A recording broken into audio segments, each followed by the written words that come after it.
প্রিয় শিক্ষার্থী বন্ধুরা, আজকে আমরা তৃতীয় অধ্যায় সংখ্যা পদ্ধতি ও ডিজিটাল ডিভাইস থেকে সংখ্যা পদ্ধতির রূপান্তর শিখব।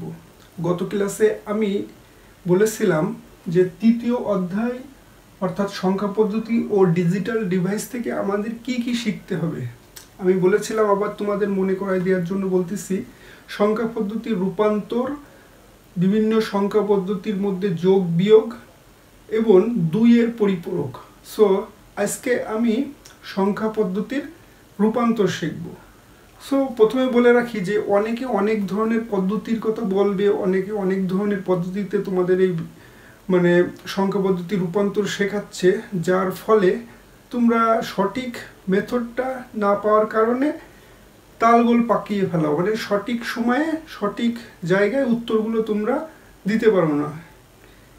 আমি মূলত অনেকদিন যাবৎ যেটা এই বিষয়ে পড়াশোনা করে যেটা বুঝতে পারছি যে সহজ যে পদ্ধতিগুলো আমাদের অবলম্বন করতে হবে সেই পদ্ধতিগুলোই আমাদের উত্তর দিতে সঠিক সহজ হয় আর কি। সো আমি জটিল প্রসেসে যাব না, সহজ পদ্ধতি তোমাদের শেখাবো। সো প্রথমে আমি সংখ্যা পদ্ধতির যদি কনভার্সন বা সংখ্যা পদ্ধতির রূপান্তর করতে চাই তো ডেসিমেল দিয়ে আমাকে শুরু করতে হবে। এখন তোমাদের প্রশ্ন থাকতে পারে যে সংখ্যা পদ্ধতির রূপান্তর জিনিসটা কি।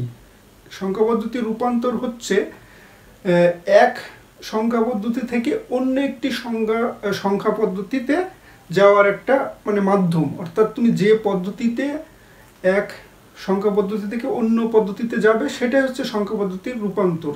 সো আমি তোমাদের আজকে দেখাই দিই আমরা কোন পদ্ধতিতে আমরা করব। সো এখানে মনে করো যে দশমিক, এখানে বাইনারি, অক্টাল, হেক্সাডেসিমেল। সো আমাদের এই পদ্ধতিতে আমরা প্রথমে দশমিক টু বাইনারি, দশমিক টু অক্টাল এবং দশমিক টু হেক্সাডেসিমেলে এগোবো, যার ফলে আমার মনে হয় এটা সবচেয়ে সহজ মেথড। আর এর পরবর্তী ক্লাসে আমি যেভাবে এগোবো তোমরাও ঠিক সেটা ফলো করলে কোনো ধরনের তালগোল বা কোনো ধরনের সমস্যা হবে না। আশা করা যায় এটা তোমাদের কাছে একটা ইজি প্রসেস মনে হবে। সো আমরা শুরু করি।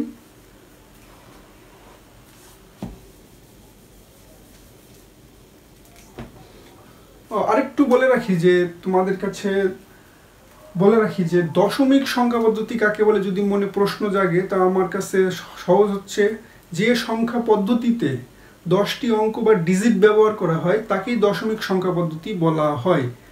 ওকে, এখন তোমাদের মনে আসতে পারে যে ধরো এখানে আমি একটা সংখ্যা লিখলাম, এটা একটি দশমিক সংখ্যা, কারণ এখানে বেস হচ্ছে 10 আর এটা একটি কোশ্চেন বোধক চিহ্ন, আর এখানে বেস 2, অর্থাৎ আমাকে দশমিক টু বাইনারিতে রূপান্তর করার জন্য বলা হচ্ছে।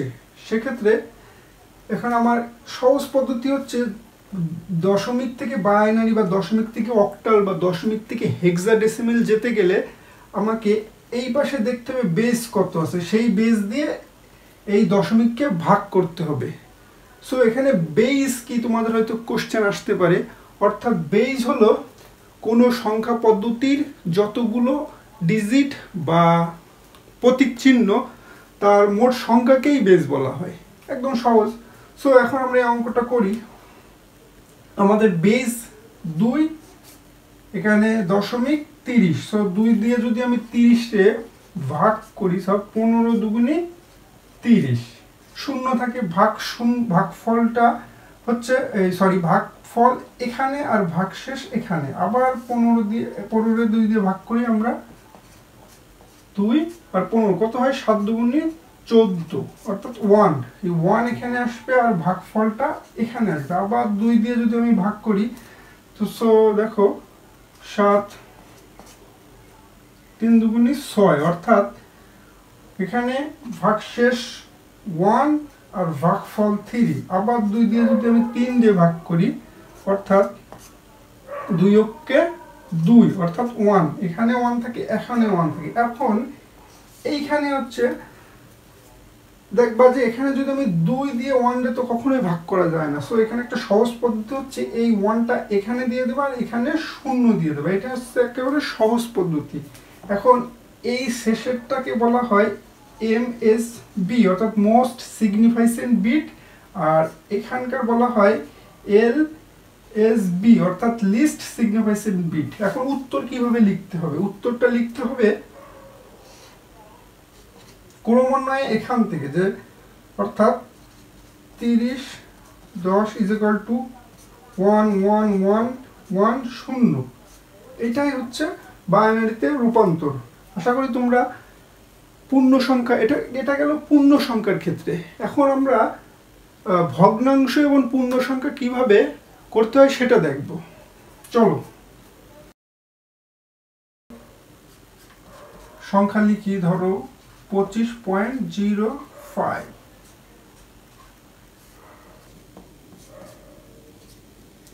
এখানে একটি পূর্ণ সংখ্যা আছে এবং একটি ভগ্নাংশ আছে। সো এখানে আমাদের প্রথমে এই পূর্ণ সংখ্যাকে আলাদা করতে হবে, অর্থাৎ এভাবে লিখতে হবে যে পূর্ণ সংখ্যা 25 কে বাইনারিতে রূপান্তর।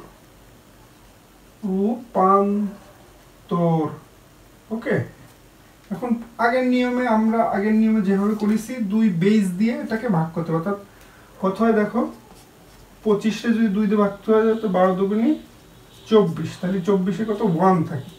সো এখানে ভাগফলটা এই পাশে আর ভাগশেষটা এই পাশে। সো আবার 2 দিয়ে যদি 12 ভাগ 6 দুগুণে 12, তো ভাগশেষ 0 আর ভাগফল 6। আবার 2 দিয়ে যদি 6 রে আমরা ভাগ করি 3 দুগুণে 6 0, অর্থাৎ এখানে 0 এখানে 3। আবার 2 দিয়ে যদি 3 দিয়ে ভাগ করি তা 2 অক্ষে 2 অর্থাৎ 1, এখানে 1 এখানে 1। সেই প্রসেসটা বললাম, যেটা যেহেতু এটা ছোট সংখ্যা এটাকে ভাগ করা যাবে না। সো এখানে 0 আর এই 1টা এখানে। সো এখানে উত্তর লিখতে হবে আমাদের 25 10 = বাইনারি কত, আমরা নিচ দিক থেকে উপরে যাব, অর্থাৎ 1 1 0 0 1, অর্থাৎ এটা হচ্ছে বাইনারি। এখন আমাদের ভগ্নাংশের ক্ষেত্রে কি প্রসেস অবলম্বন করতে হবে সেটা এখন দেখাচ্ছি।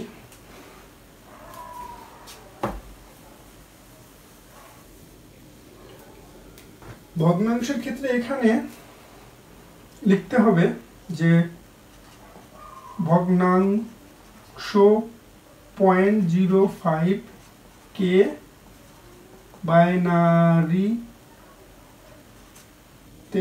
রূপান্তর।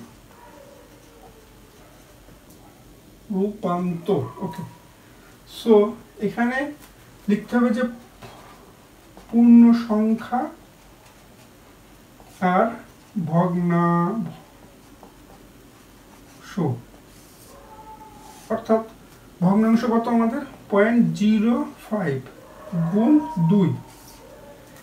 এটা আমাদের এখন এটা আমরা ভাগ করেছি, আর পয়েন্টের ক্ষেত্রে বা ভগ্নাংশের ক্ষেত্রে আমাদের গুণ করতে হবে। সো গুণ করে দেখি, এখানে 5 দুগুণে 10 হয় 0.0, এখানে 20 হয় 0.0, এখানে 40 হয় 0.0, এখানে 80 হয় 0.0, এখানে 60 এটা পূর্ণ সংখ্যা পেয়ে গেছি আমরা। আগের বারে এখান থেকে আমরা নিচ দিক থেকে কাউন্ট করেছি, আর এই ক্ষেত্রে আমাদের উপর দিক থেকে কাউন্ট করতে হবে। অর্থাৎ ধরো এখানে পূর্ণ সংখ্যা কত, আমি উত্তরটা এখানে লিখতেছি বোঝার খাতিরে যে 0.05, এটা হচ্ছে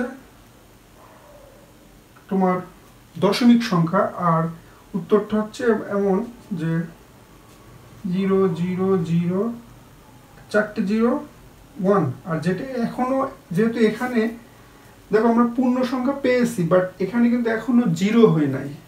সো 4 থেকে 5 বার করলেই এনাফ, আর করতে হবে না। এটা নিয়মটা হলো যে এখানে যতক্ষণ পূর্ণ সংখ্যা পাবো আর এখানে 0 হবে সেখানে থেমে যেতে হবে। অর্থাৎ আমরা এখানে পেয়ে গেছি কিন্তু পূর্ণ সংখ্যা, বাট এখানে 0 হয় নাই, তারপরে আমরা থেমে গেছি, অর্থাৎ এটা চলমান প্রক্রিয়া। সেক্ষেত্রে আমাদের এখানে ডট ডট ডট দিয়ে দিলাম, আর যেহেতু এটা পয়েন্টের ভ্যালু, সো এখানে একটা পয়েন্ট দিয়ে দিলাম। সো আমাদের এখন উত্তরটা লিখতে হবে কিভাবে। অতএব নির্ণয়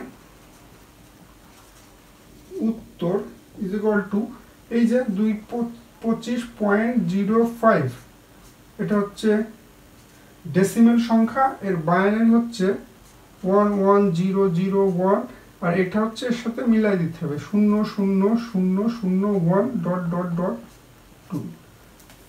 আশা করি তোমরা এই ক্লাসে দশমিক থেকে বাইনারি কিভাবে রূপান্তর করতে হয় পরিষ্কারভাবে বুঝেছো, এবং কোনো ধরনের কনফিউশন থাকলে আমাকে তোমরা ইনবক্সে বা কমেন্টসে জানাতে পারো, আমি সে বিষয়ে দেখব।